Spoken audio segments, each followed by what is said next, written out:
Ayan, magandang araw po sa inyong lahat. At ngayon po pupunta tayo sa breeding facility ni Sir Mike Makalalad, Blade Master Game Farm ng Nasugbu, Batangas, para silipin nga at syempre tingnan kung ano ang pwedeng makatulong sa inyo mga viewers, makapag-adjust sa atin, sa mga farms natin, sa backyard. Ano ba ang pwede natin gawin para mapataas natin yung productivity ng itlog ng mga inahin, kasi nga breeding time na, start na ng salang na naman ng sa early bird, local and national, madali na naman yung breeding nila. So baka makapulot po kayo ng ibang idea, so samahan niyo po ako, tara.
So yun, gandang araw po ulit. Nandito na tayo sa taas, kung saan nandito po yung breeding facility ni Sir Mike Makalalad ng Blade Master Game Farm, upang tingnan nga po at syempre masilip natin kung ano yung facility nila na ginagamit, and then tatanungin natin yung breeder kung ano yung ginagawa niya sa araw-araw. So yun, so andito po tayo sa breeding area po ni Sir Mike. So kasama po natin si Sir Andre. Sir Andre, kumusta ka sa mga viewer? Ayan. Magandang umaga sa mga viewer. Ayan. So siya po ang breeder dito sa farm po ni Sir Mike ng Blade Master Game Farm. So makikita nyo po, ang estilo po ng breeding nila is flock mating, So libo tayo, yan. So ibig sabihin po ng flock mating, meron pong isang tandang, ang nakalagay po yan dyan sa grupo po ng inahin.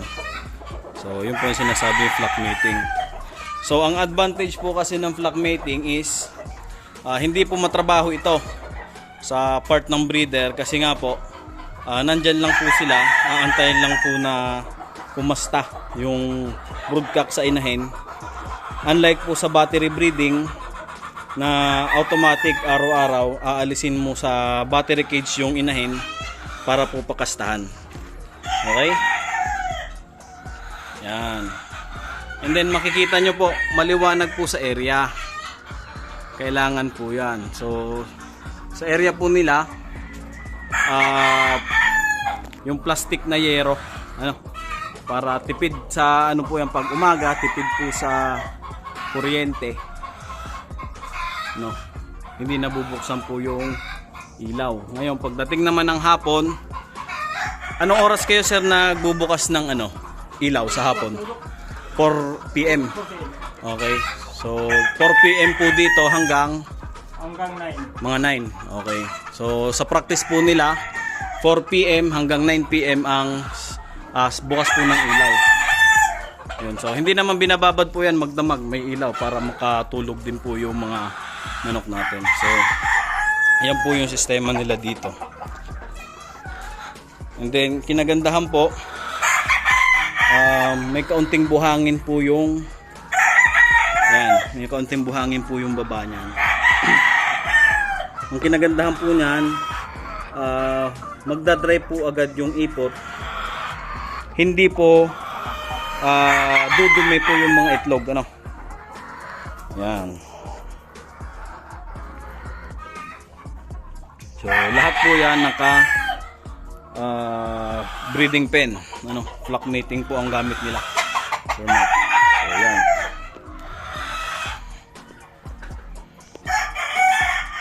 Anong oras po kayo nagko-collection ng itlog, sir? Ako nagkukoleksyon ng itlog. Wala tigil dito ako ganyan man. 9 magkoleksyon ako. Mas talok may makita ko ng itlog, kinukoleksyon mo na kagad baka maarawan.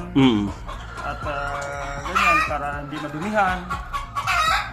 Sa 9, 11, 1, 2, ganyan to. Kung sa loko, hindi ko tinitigilan yan. Basta kinukuha ko kagad. Kumbaga, kung anong oras ka mapunta dito, monitor mo talaga yan. Iikot ka dyan. Kapag may itlog, kuha mo na agad. Kuha ko na to. Kaya dito lock video maya mainit ang tanghali eh. Oo. Alam ko yung itlog. Tama nga, tama. So, yun po, mga boss. So, ang practice nila dito, every time na papasyal po dito sina Sir Andre, kuha niya po agad yung itlog. Para nga po, sabi niya, hindi na po madumihan, hindi na maarawan, baka mainitan. Masayang po ang itlog kasi namamatay po yung similya. So, yun yung practice po nila. Itong ginagamit ko sa breeding namin, breeder aid. Ito ay ang gamit ko 3 araw sa 1 linggo. Sunod ko na ginagamit, ito, Progency.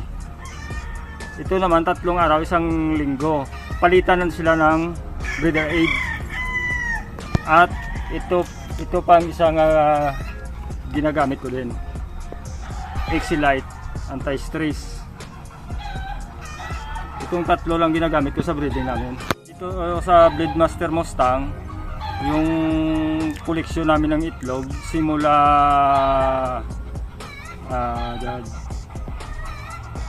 September 8 hanggang September 20 ay ang inahin ko nasa